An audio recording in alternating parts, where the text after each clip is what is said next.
بیان کیا جاتا ہے کہ بنی اسرائیل میں ایک شخص تھا جس کی بیوی نہایت حسین تھی، جس پر وہ اسرائیلی فریفتہ تھا۔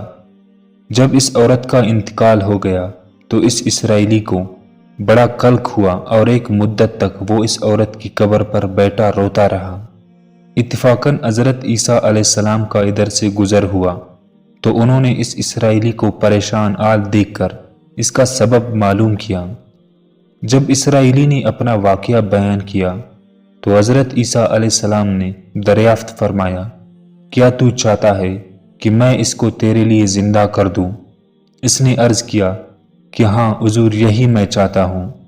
جب حضرت عیسیٰ علیہ السلام نے اس قبر کے مردے کو آواز دی تو قبر سے ایک حبشی غلام، جس کے ناک کے نتنوں، آنکھوں اور جسم کی دوسرے سوراخوں سے آگ کی لپٹیں اٹھ رہی تھی، حضرت عیسیٰ علیہ السلام کو دیکھتے ہی غلام نے کلمہ پڑھ لیا۔ اسرائیلی نے یہ دیکھ کر عرض کیا، حضور مجھ سے غلطی ہو گئی، میری بیوی کی قبر تو دوسری ہے۔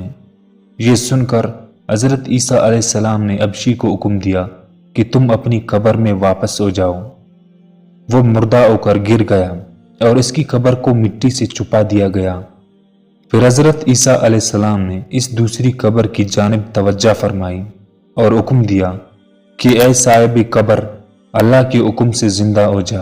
قبر پٹی اور اس سے ایک عورت سر سے گرد چاڑتی ہوئی باہر آ گئی، جس کو دیکھ کر اسرائیلی بولا، یا روح اللہ، میری بیوی یہی ہے۔ اور حضرت عیسیٰ علیہ السلام کے حکم سے وہ اسرائیلی اپنی بیوی کو امرا لے کر واپس ہونے لگا، مگر عرصہ سے جاگا ہوا تھا، اس لیے اس پر نیند کا غالب ہو گیا، اور اس نے بیوی سے کہا کہ تیری قبر پر گریہ وزاری اور بیداری نے مجھے ہلاک کر دیا ہے، اس لیے میں چاہتا ہوں کہ کچھ دیر آرام کر لوں۔ بیوی کہنے لگی کہ ہاں، آپ آرام کر لیجئے۔ وہ اسرائیلی بیوی کی زانوں پر سر رکھ کر سو گیا۔ اتنے میں ایک گھوڑے پر سوار ایک شہزادے کا ادھر سے گزر ہوا، جو اپنے زمانے کا یکتا حسین تھا، جس کو دیکھ کر شہزادی دیکھتا رہ گیا اور اس کا دل قابو میں نہ رہا۔ اس نے شوہر کا سر زانوں سے نیچے رکھا اور فرط محبت و غلبہ عشق سے مجبور ہو کر شہزادے کے سامنے جا کھڑی ہوئی۔ ادھر جیسے ہی شہزادے کی نظر اس پر پڑی، وہ بھی اس کو دیکھ کر اس پر فدا ہو گیا اور عورت کی خواہش پر اس کو اپنے گھوڑے پر بٹھا لے گیا۔ اس کی شوہر نے بیدار ہو کر جب اپنی بیوی کو نہ پایا تو نہایت پریشان ہوا اور اس کے ملنے کی تدبیر سوچنے لگا۔ سوچتے سوچتے آخر اس کی نشان قدم پر چل کر اپنی بیوی کو تلاش کر لیا، جو شہزادے کے پاس پہنچ چکی تھی۔ اس کو دیکھ کر اسرائیلی نے شہزادے سے عرض کیا کہ یہ میری بیوی ہے، آپ اس کو چھوڑ دیجئے۔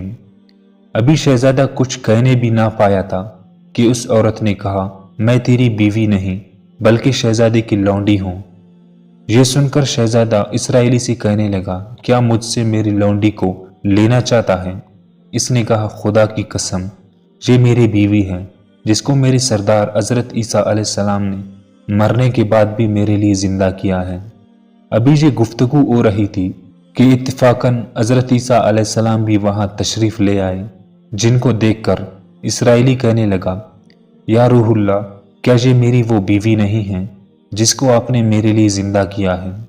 حضرت عیسیٰ علیہ السلام نے فرمایا کہ ہاں، یہ وہی ہے۔ یہ سن کر عورت کہنے لگی کہ یا روح اللہ، یہ شخص جھوٹا ہے، میں تو اس شہزادے کی لونڈی ہوں۔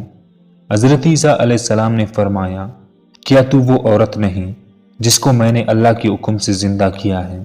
عورت نے کہا، یا روح اللہ، بخدا میں وہ نہیں ہوں۔ اس کے بعد حضرت عیسیٰ علیہ السلام نے فرمایا، جو جان خدا کے حکم سے میں نے تجھے دی ہے، اس کو واپس کر دے۔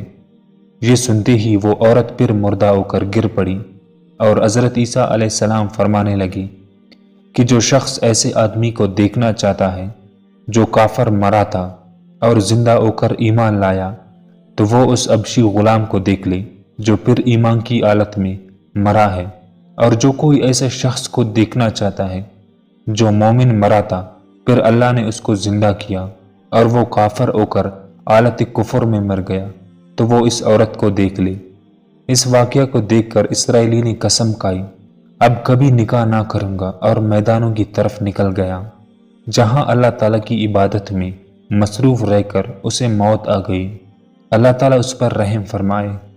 نبی اور رسول کے اقرار و انکار کا نتیجہ اس حکایت سے ظاہر ہوتا ہے، اور سبق ملتا ہے کہ کامیابی اپنے نبی صلی اللہ علیہ وسلم کی اطاعت و محبت سے ہی مل سکتی ہے۔ ہمیں بھی چاہیے کہ ہر حال میں اپنے نبی صلی اللہ علیہ وسلم کی اطاعت کو سامنے رکھیں، چاہے دل مانے یا نہ مانے، لیکن نبی کریم صلی اللہ علیہ وسلم کی طریقوں کو لازمی اپنایا جائے۔ اللہ تعالیٰ اس واقعہ سے سبق حاصل کر کے عمل کرنے کی توفیق عطا فرمائے۔ آمین یا رب العالمین۔